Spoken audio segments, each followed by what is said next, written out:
I think we've been identified, we, and I include all, as, hey, there's a group of useful idiots. And I think Jim Jones, sitting there in Indianapolis in the early 1950s, were like, I got this communist message I want to get out. How can I get it? I'm going to package in Christianity, and I'm going to target black people. He believes they're so unsophisticated, they're going to fall for this. And we have. And I look at us again, we're falling for it right now through Black Lives Matters, and it's just all repackaging, rebranded.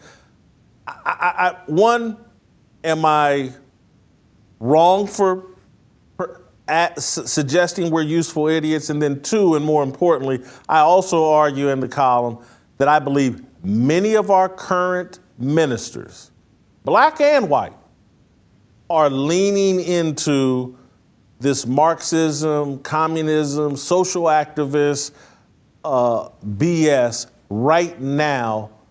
And I'm just wondering, when is it ever going to stop? Are people in the congregation, are they all asleep at the wheel? They're all playing, a lot of ministers are playing from this Jim Jones playbook. Maybe they're not going to build a communist paradise in Guyana, but they're teaching from the same playbook.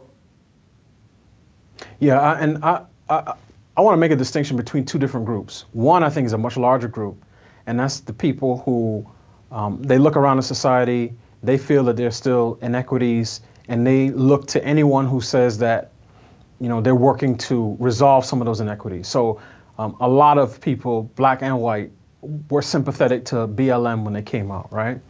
And those people, for the most part, they live their lives. They may be active on social media, but they're primarily concerned about their daily lives and the things that they have to deal with, on a regular basis, sending their kids to school, paying bills, that type of thing.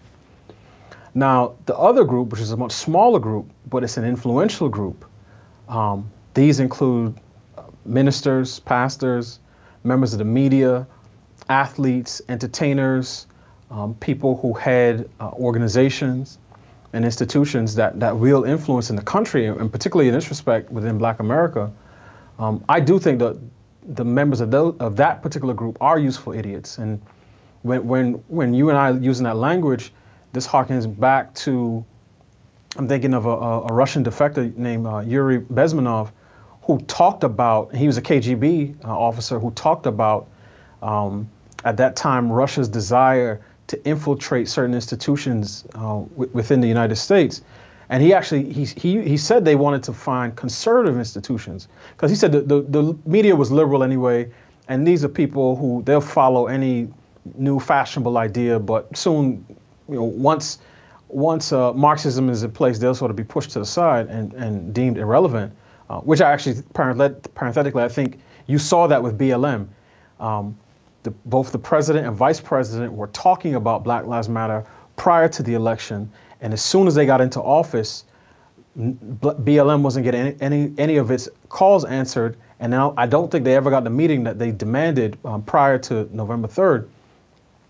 But to your point, I think some of these pastors, and even from some, conservative evangelical or conservative theological traditions, really fell for the BLM line and have really fallen into thinking about the world in a Marxist sort of framework.